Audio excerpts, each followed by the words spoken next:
I know everyone at my father's pre-bowl party by name, title, and contract size. This is not a party trick. It's what 6 years of building the compliance infrastructure for a sports agency produces. A specific memory where people sort themselves automatically by what they're worth to the business. The Nike brand manager by the window, $340,000 activation budget, prefers email, allergic to phone calls before 10 a.m. The two SBJ journalists near the bar. One covers labor, one covers sponsorship. Both are here because Malcolm invited press to his own celebration, which tells you something about Malcolm.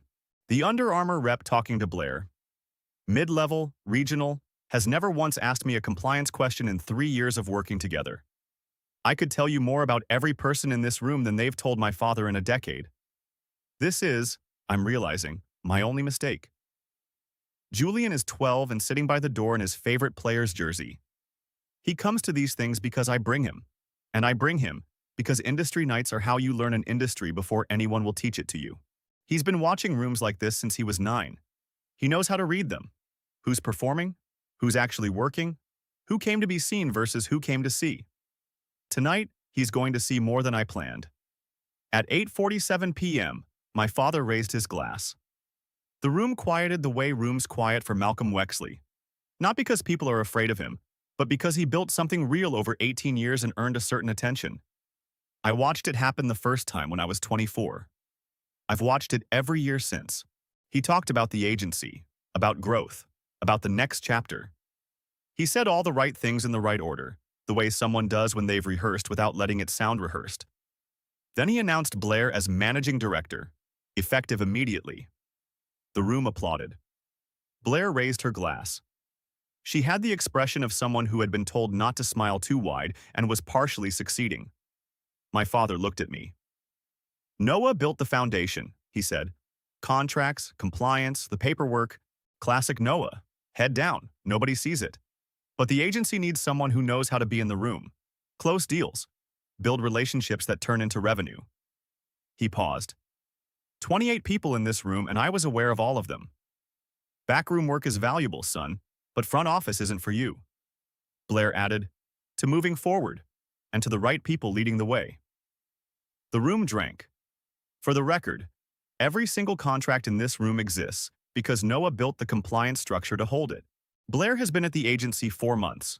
She has closed 0 deals independently.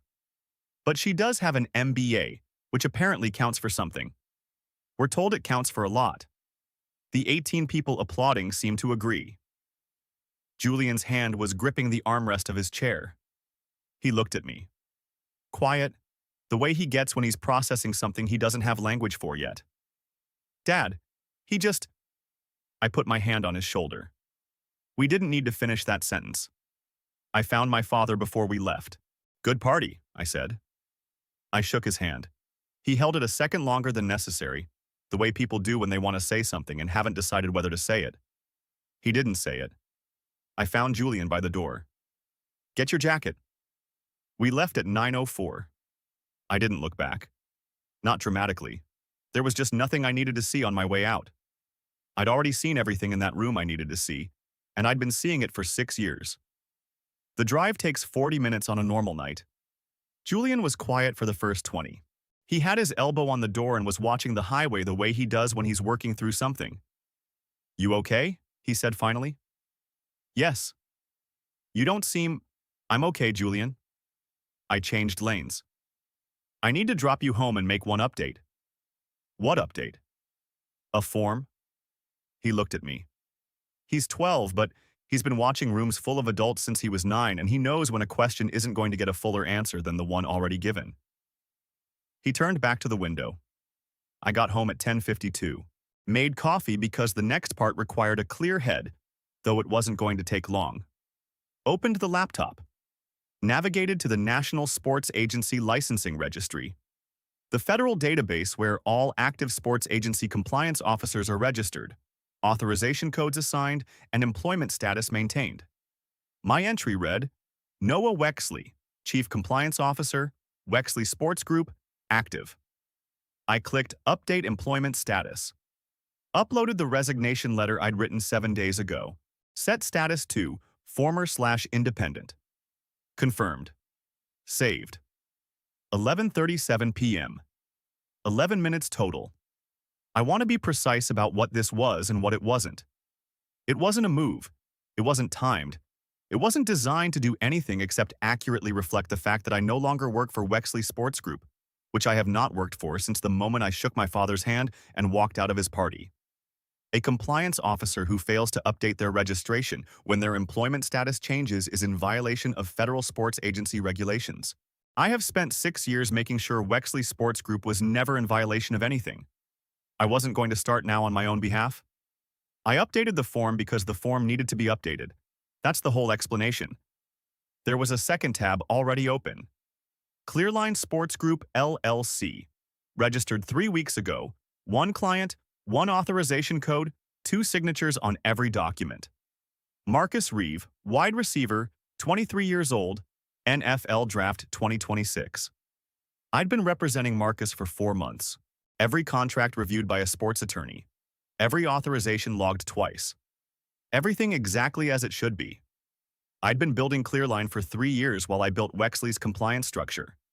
Not because I knew tonight would happen, because I knew eventually something would, and when it did, I wasn't going to be starting from scratch.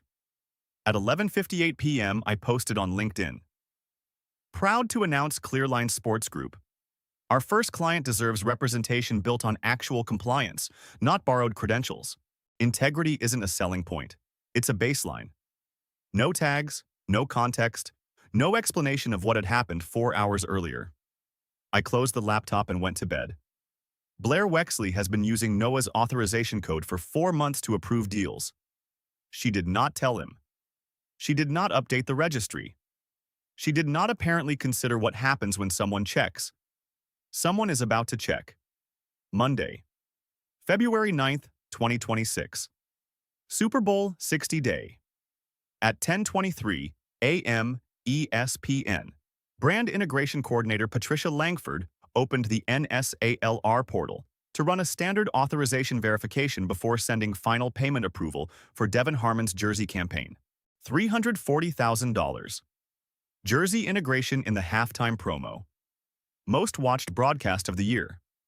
Blaire had told the ESPN team it was fully authorized, fully cleared, ready for wire transfer. Patricia typed in the authorization code. The system returned its answer. Patricia Langford has worked in ESPN legal for 11 years. In that time, she has processed approximately 4,000 authorization checks before wire transfers. The process takes 3 minutes. You enter the agency's compliance code into NSALR. The registry returns a status. You attach the result to the payment approval and move on. Nobody thinks about it. That's the point.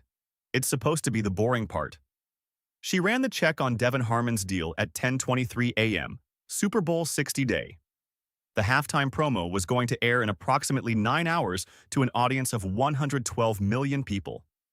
The $340,000 jersey integration had been negotiated over 6 weeks.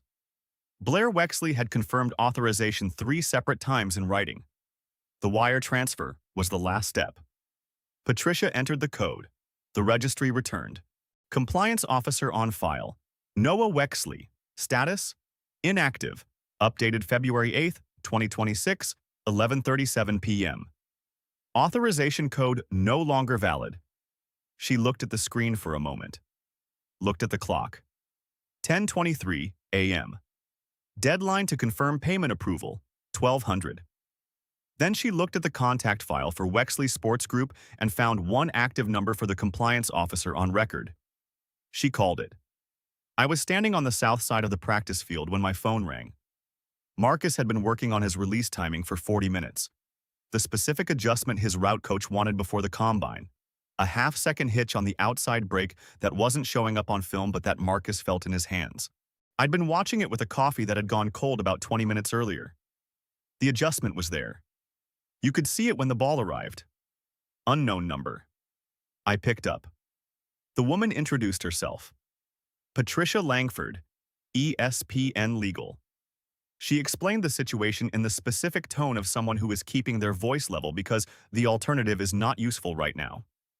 Mr. Wexley, we need authorization confirmation for the Devin Harmon jersey integration.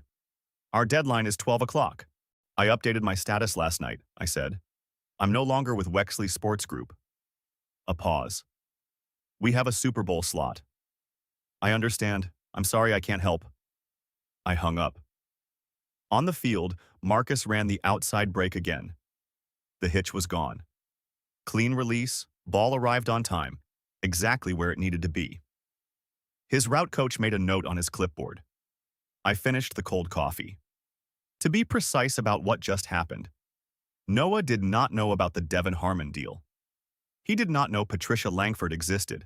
He updated a registry entry the previous evening because leaving an incorrect employment status active is a compliance violation, the kind of thing he had spent 6 years making sure Wexley Sports Group never did.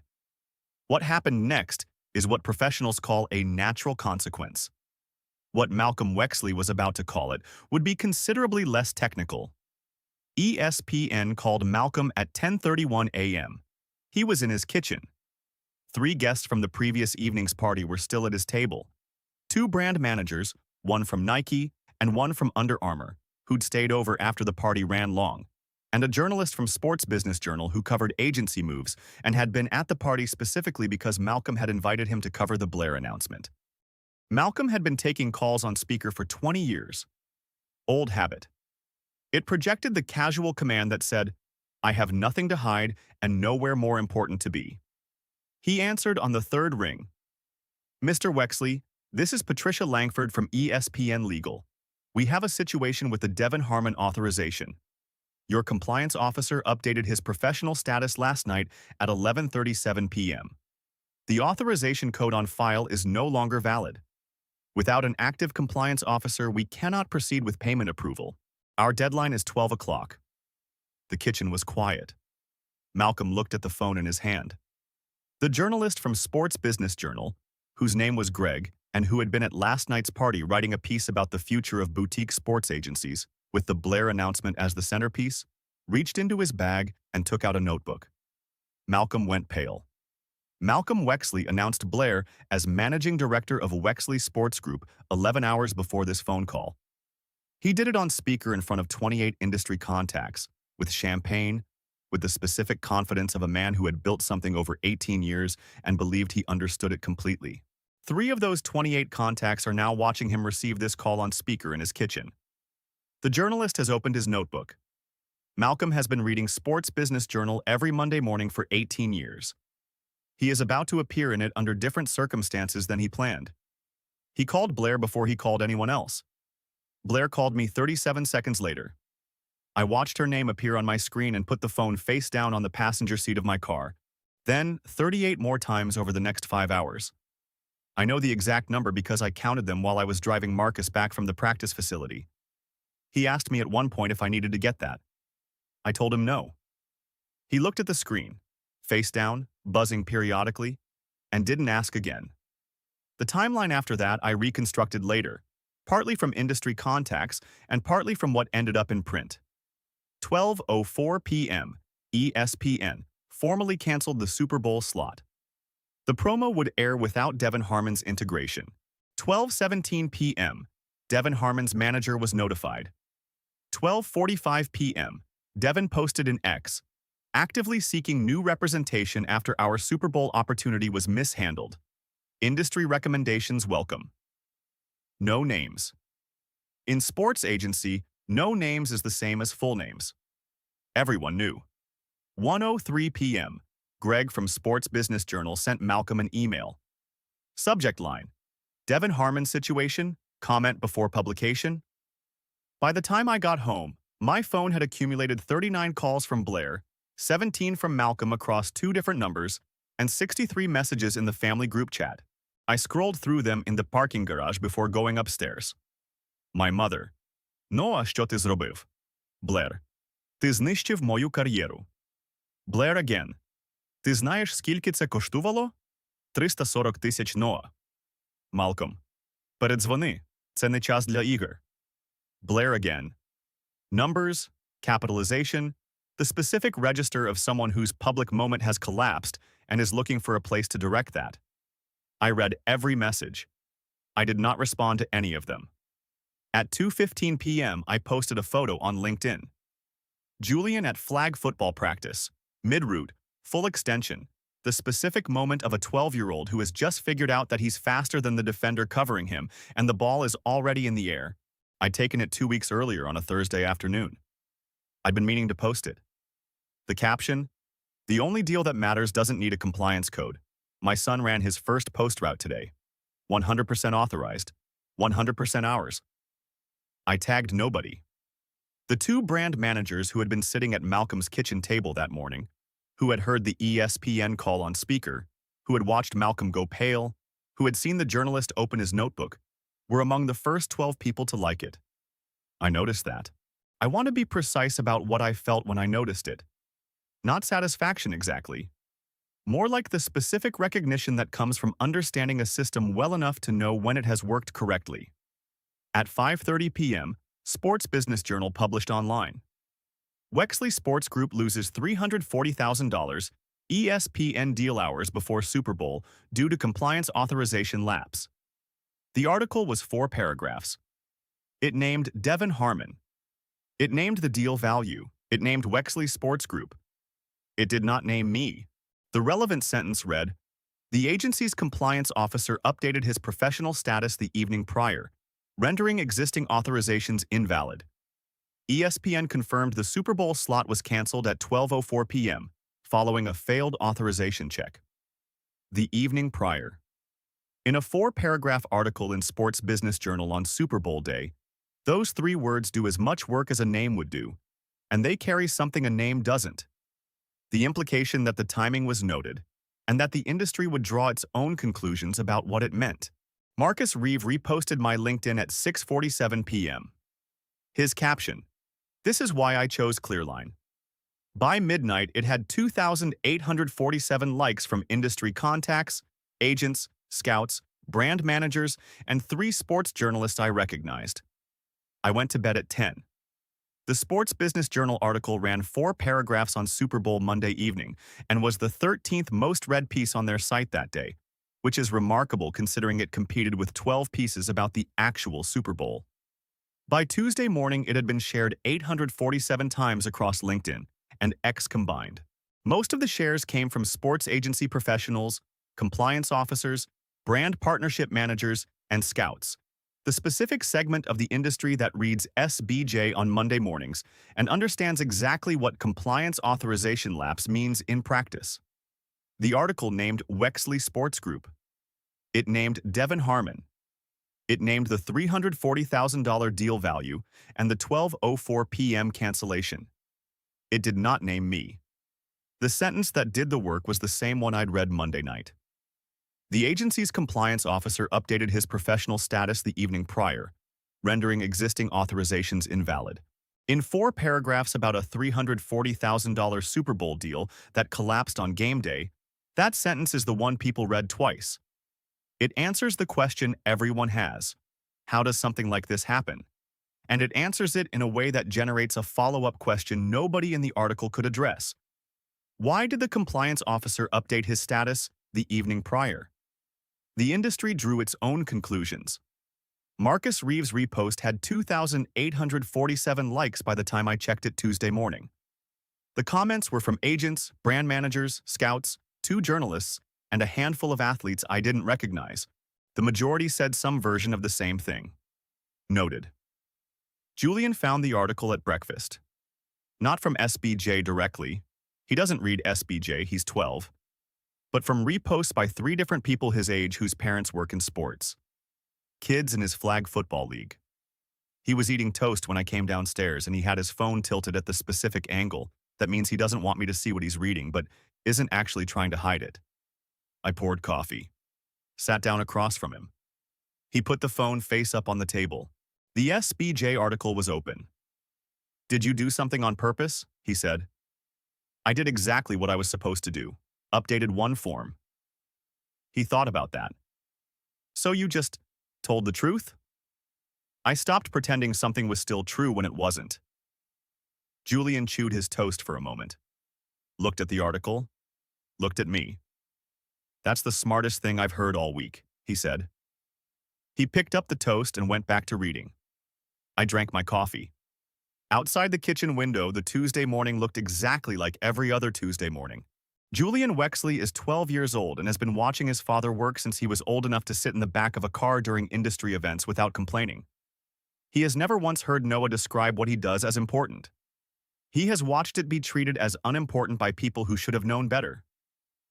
Tuesday morning over toast, he read a 4-paragraph article in a trade publication and understood something that took Malcolm Wexley 18 years to miss. We mention this only because it seems relevant to which Wexley has better judgment about talent. Clearline Sports Group was not a Sunday night decision. I want to be accurate about that because the timing makes it look like a reaction. Malcolm announces Blaire, Noah goes home and launches a competing agency. That's a cleaner story. It's not the true one. I registered Clearline 3 weeks before the party. The LLC paperwork was filed on January 19th. The compliance structure was built over the previous 8 months. The dual signature authorization protocol, the sports attorney review process, the NSALR registration. All of it was in place before I walked into Malcolm's living room on Sunday evening. The decision to leave Wexley was not made at 8:47 p.m. when Malcolm was making his toast.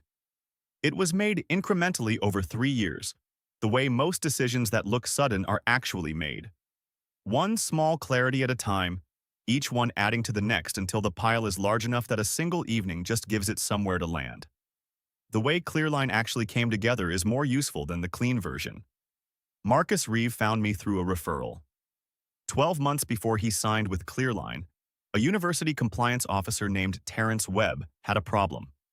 A student-athlete contract with a clause that created an NCAA eligibility issue nobody had caught. Terrence found my name through a compliance form I contributed to occasionally. He called, explained the situation, and asked if I had time to look at it. I did not have time. I looked at it anyway because the problem was interesting. It took me 4 hours across 2 evenings to identify the issue and write up the corrective language. I sent it to Terrence at no charge because charging him would have required invoicing through Wexley, which would have required explaining what I was doing, which would have required a conversation I didn't want to have with Malcolm about side work. Terrence sent Marcus Reeve to me 8 months later with a note that said, "This is the guy who fixed the web situation. He does the work right." Marcus had already heard of Noah Wexley before he met me. He had not heard of Wexley Sports Group in connection with compliance. I want to be precise about something. I did not take a single Wexley client to Clearline. I didn't call anyone. I didn't signal availability. I built a place that operated correctly and let the industry notice on its own schedule. What happened after the SBJ article was not recruitment. It was gravity. Devin Harmon's manager called on a Wednesday in late March. His name was Curtis, and he had a reputation in the industry for being direct and impatient with people who wasted his time. I'd never spoken to him before. He introduced himself, said he'd read the SBJ article and Marcus Reeve's repost, and then said the thing that told me everything I needed to know about how he ran his business. "We're looking for an agency where compliance isn't an afterthought." "Tell me about Devin," I said. We talked for 40 minutes. I asked about his current contract structure, his brand deal history, his draft projection, what he wanted his representation to actually do for him beyond the obvious. Curtis answered every question directly and asked 3 of his own, all of them sharp. No pitch deck, no presentation, no slide about Clearline's founding principles. Just 40 minutes of specific questions about a specific athlete and what he actually needed. Devin Harmon signed with Clearline 13 days later. Devin Harmon is the athlete whose $340,000 Super Bowl deal collapsed because Wexley Sports Group did not know who their own compliance officer was. He is now represented by that compliance officer at an agency the compliance officer built through a process that involved 0 authorization lapses. This is either irony or justice, depending on which side of the transaction you're on. Both sides of this particular transaction are now on the same side. The other thing that happened in March, quieter, no article, no repost, was what happened to Wexley Sports Group. 2 of Malcolm's 6 clients transferred to other agencies within 8 weeks of the Super Bowl. Not to Clearline, just elsewhere. Curtis mentioned it to me once, in passing, the way people in small industries mention things they assume you already know. Blaire's LinkedIn updated on a Tuesday in February. Managing Director, Wexley Sports Group, duration, 6 weeks. New position, brand strategy consultant, self-employed. No mention of sports. No mention of the agency. Bio rewritten to emphasize her MBA and cross-industry experience. I found out because a contact sent me a screenshot with no message. Just the screenshot. The kind of thing people send when they want you to have information without being the person who told you. I looked at it once. Put my phone down. Went back to the Devon Harmon contract I was reviewing. Malcolm went back to running operations himself. The agency still existed. The remaining clients were still there. But it was a different company than the one he'd described on Sunday evening, and he was running it differently than he'd imagined he'd be running it when he raised a glass and said front office. I don't know what he told himself about that. I didn't ask. 3 weeks after the SBJ article, a message appeared on my phone from a number I recognized but had not saved. One sentence. The message came from a number I recognized but hadn't saved. I was at my desk at Clearline when it arrived. Mid-afternoon, 3 weeks after the SBJ article. The specific quiet hour when the morning calls are done and the evening ones haven't started. I was reviewing a contract clause that needed rewording before I could send it to the sports attorney. The message read, "I was wrong about front office. I hope you know that." I put the phone face down on the desk, picked up the contract, read the clause again, put the contract down, looked at the phone for approximately 3 minutes. The thing about a message like that is it doesn't actually require a response. It's complete on its own. Malcolm wasn't asking a question. He wasn't proposing anything. He was stating something he'd decided to state, and the decision to state it had cost him something. I understood that. But it didn't obligate me to make it cost him less. I put the phone in my drawer, finished the contract review, sent it to the attorney, made coffee, came back to my desk. 3 hours after the message arrived, I opened the drawer and typed back. "I know." Sent it. Closed the drawer. No dinner. No phone call. No conversation about what it meant going forward or what either of us expected from the other. Just acknowledgement at the distance that was currently accurate. Some things don't need to be rebuilt to be resolved. Sometimes the resolution is just both people knowing what happened and leaving it there. Malcolm read it. I know because the message showed delivered and then read within 4 minutes. He didn't respond. That was the right call. We both understood the assignment. The $118,300 contract for Marcus Reeve came through 6 weeks after the Super Bowl. Regional athletic brand, mid-tier, solid distribution, the deal that doesn't generate headlines but generates revenue and builds or track record that makes the next conversation easier. The brand had been interested in Marcus since his junior season. Their initial offer had been $94,000.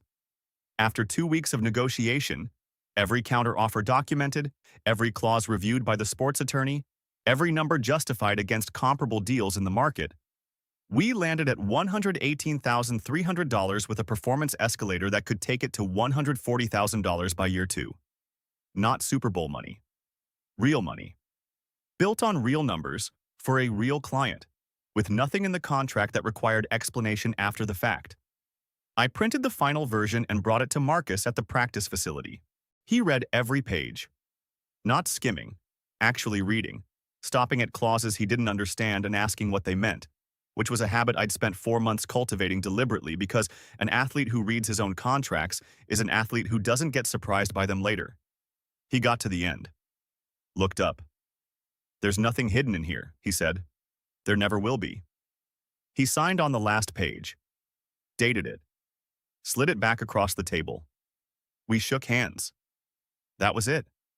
No champagne, no photos, no announcement until the brand's PR team was ready to move. Just 2 people at a table in a practice facility, and a contract that said exactly what it said. The Devon Harmon deal that collapsed on Super Bowl Sunday was worth $340,000. Marcus Reeve's first Clearline contract is worth $118,300. We mention both numbers not to make a comparison but to make a point. The $340,000 deal does not exist. The $118,300 deal does. One of these numbers is in a Sports Business Journal article about an authorization lapse. The other one is in Marcus Reeve's bank account. In compliance work, real is worth more than large. Noah has known this for 6 years. It is a more useful thing to know than most people realize until it matters. The NFL Combine was in Indianapolis in late February. Marcus ran a 4.4 140-yard dash on the second day. His route running scored in the 91st percentile. His Wonderlic was a 27. The scouts who had been watching him since his junior season updated their boards accordingly. Noah and I were credentialed on the field. I want to stay accurate about what that means. Field credentials at the Combine are issued to registered agents and their authorized representatives. Clearline Sports Group was a registered agency with a current compliance officer, me, and an active client on the field. The credentials were standard. There was nothing unusual about our being there. What was unusual was that Julian was with me. He'd asked 2 weeks earlier if he could come. I told him I needed to check the credential rules for minors accompanying accredited representatives, which I did, and which confirmed that it was permitted with proper authorization. I filled out the form, submitted it, got the approval. Julian wore the Clearline jacket. He'd asked about that too, whether he could wear it, specifically, not just if he could come.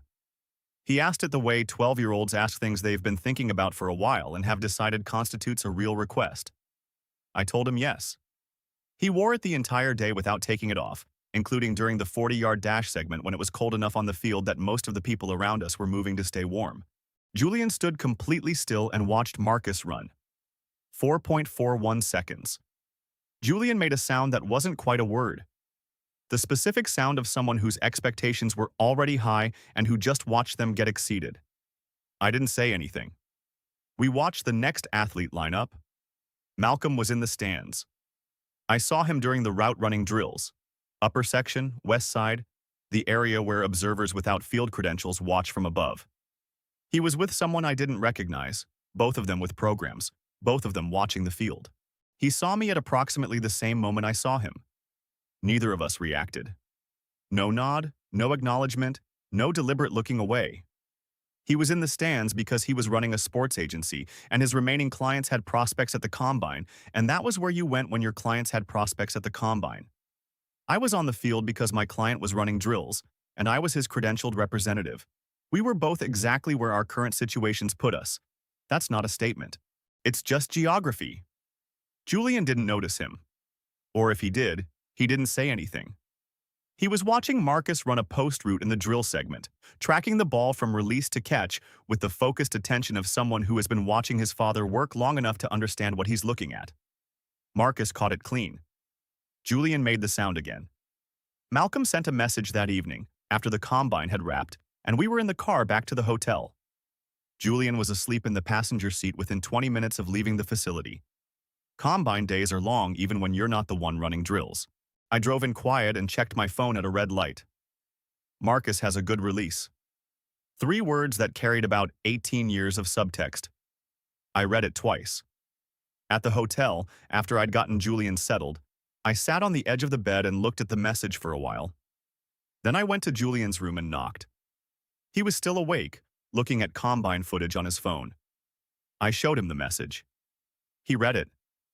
Thought about it with the specific deliberateness of a 12-year-old who has decided that his opinions are worth taking seriously. What are you going to say?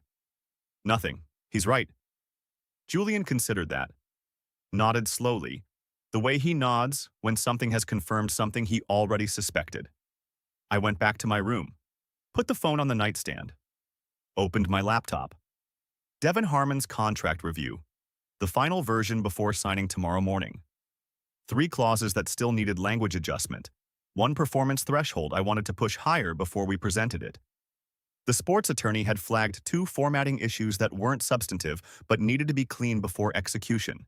I worked for 90 minutes, fixed everything, sent it, closed the laptop. The room was quiet. Outside the window, Indianapolis at night looked like any other city at 11 p.m. Lights, traffic, the specific hum of a place that doesn't care what happened on your particular day. Tomorrow, Marcus Reeves' agent would sit across from Devin Harmon's manager with a contract that said exactly what it said. No hidden clauses, no borrowed credentials, no authorization codes belonging to someone who no longer worked there. Just the work, done correctly. That's what the Combine looks like from the field. I turned off the light. Here's what this story is actually about. And it's not about compliance codes. It's about the assumption that quiet people are fine with being quiet, that someone who never complains has nothing to complain about. That backroom means unimportant rather than load-bearing. Malcolm Wexley made that assumption for 6 years. A lot of families make it. A lot of companies make it. The person who shows up early, builds the structure, never asks for the spotlight. They get treated like furniture, reliable, necessary, invisible, until they aren't there anymore. Then everyone suddenly understands architecture. The warning is simple. If someone has been holding something together without asking for credit, the time to notice that is before Sunday evening. Not at 10:31 a.m. on a Monday when ESPN is on speaker and a journalist has opened his notebook.